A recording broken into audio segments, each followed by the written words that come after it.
What's going on there, guys? We back with another one. We have to talk about this Jayden Daniels injury, man. Prayers up to that brother. That's one of the worst injuries you're gonna see. The way his arm just went in a totally opposite direction. Praying for a speedy recovery. Presumably, he would be out the rest of this season. Um, Dan Quinn is getting a lot of backlash because I seen the score at halftime and I seen the score, a little bit after. I didn't even see the part where he got hurt live because the game was so out of hand. But people were wondering, why was Jayden Daniels even in the game at that point? Just coming back from injury, they're getting annihilated. You live to play another week, but you don't keep him out there, trying to get him reps in a blowout and something like this happens because this is the scenario. You know why how fans always say, why was he out there at that point in the game? This right here is the example, the prime example of a situation like that. So we're going to get into what everyone had to say, including RG3, who knows a thing or two about getting injuries, up there in DC, um, who was once deemed as the face of the franchise, after his rookie season. Let's check out what he had to say and others.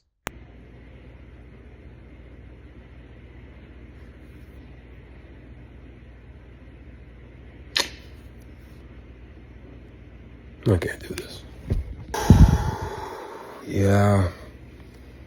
Just watched Jayden Daniels get hurt. Looked like he broke his elbow, fractured his arm. Listen, I don't know. I'm not a doctor, so all I know is that the emotion of watching him in the game with 7 minutes left in the game, down 38-7. And my first thought is, why is he still in the game? Like, the Seattle Seahawks had the game won. I understand, you want to play to the end, but with the injuries that he's already had this year and the injuries he had last year, why is he in the game? It doesn't make sense. And oh boy, this is why I wanted them to hold him out till after the bye week. Just let him get fully healthy and attack the back half of the season as close to 100% as possible. No. You can't say a knee and a hamstring leads to an elbow injury like that. It was a freak accident, freak play. But I can't help but feel for Jayden Daniels, man. I can't help but feel for Washington Commanders fans. Just demoralizing blow, man. And now it looks like he's going to be out for the year. That's a tough pill to swallow, man. That is tough. You could see it on the face of all the guys on the field. They knew it wasn't great. And they got to see their leader go down like that. So, man, praying for Jayden Daniels, praying for a healthy, full recovery, and praying for his teammates. So, emotions all over the place. Just hate to see this happen to the young man. All we want for him is a healthy career, a long career. He's the franchise quarterback that Washington has needed. So, say a prayer for Jayden Daniels before you go to sleep tonight, people. God bless. I don't like throwing out that word negligent often, especially when talking football, but what the Washington Commanders and Dan Quinn just did was a completely negligent to their quarterback, Jayden Daniels, and to the future of the franchise.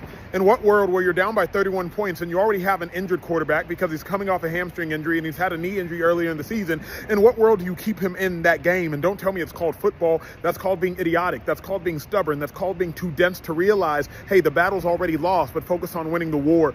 The Commanders have completely ruined this season, and beyond ruining this season, now we just have to hope for the health of Jayden Daniels.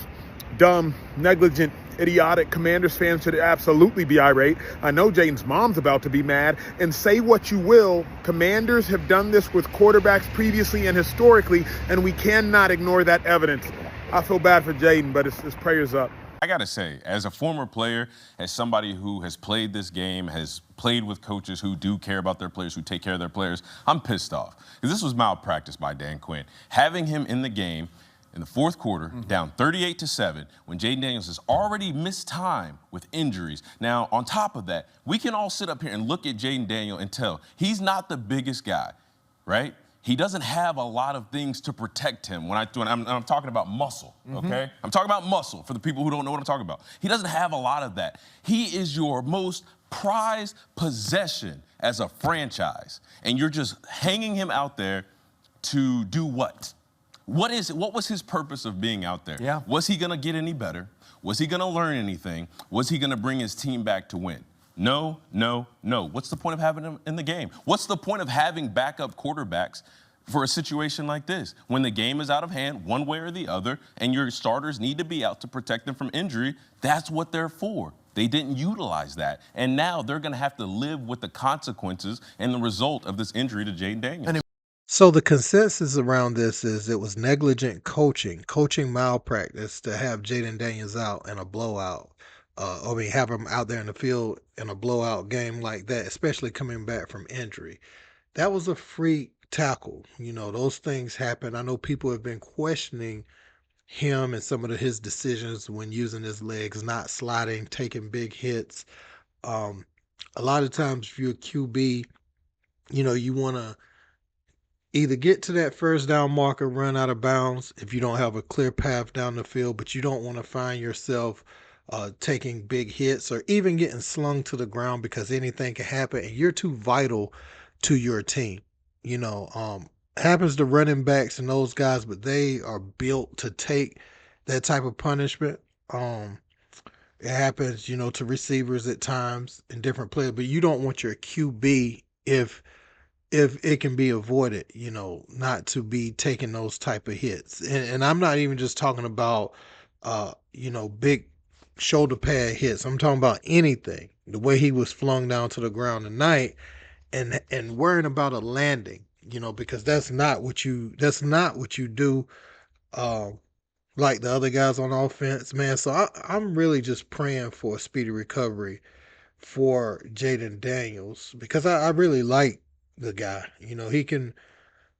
I know him and his girlfriend is having a tough time as far as their careers right now. Juju had that injury and then he's had two this year. This has been rough. And I know his mom recently came out and made those statements like, don't wish RG3 on my son. RG3 has been one of the more supportive people while he's been dealing with these things. So that's why I wish he would have never said that. Because you could talk to somebody like that in a time like this. I still believe in Jayden Daniels. I'm a big fan of LSU football too, so I'm a little bit biased in this, but man, coming after the year that they had last year and this devastating injury that's going to put him out to the end of the season, dang, man. Dan Quinn's got to do better than that, though. You can't have injuries like that in blowouts when the blowout is already happening. Now, if it happens at the beginning of a blowout, it's much different. If y'all down 7-0, this happens, and then y'all go on to get blown out, it's not looked at the same. But if y'all done got blew out like it was today, and then he gets hurt to put the cherry on top of the blowout, I shouldn't call it a cherry, put the dynamite on top of that blowout, it is ridiculous, man. It's ridiculous. But I want to hear from you guys. What do you guys think about Dan Quinn's decision to leave Jayden Daniels out there on the field? What was his thinking? Was he thinking, just get him more reps? I don't know. But whatever he could have been thinking is not good enough, in my opinion. I just don't think you could justify having him out there at that juncture in the game after it had already been decided, you know. But let me know what you guys think in the comments. Don't forget to like, share, and subscribe. Till next time. Peace.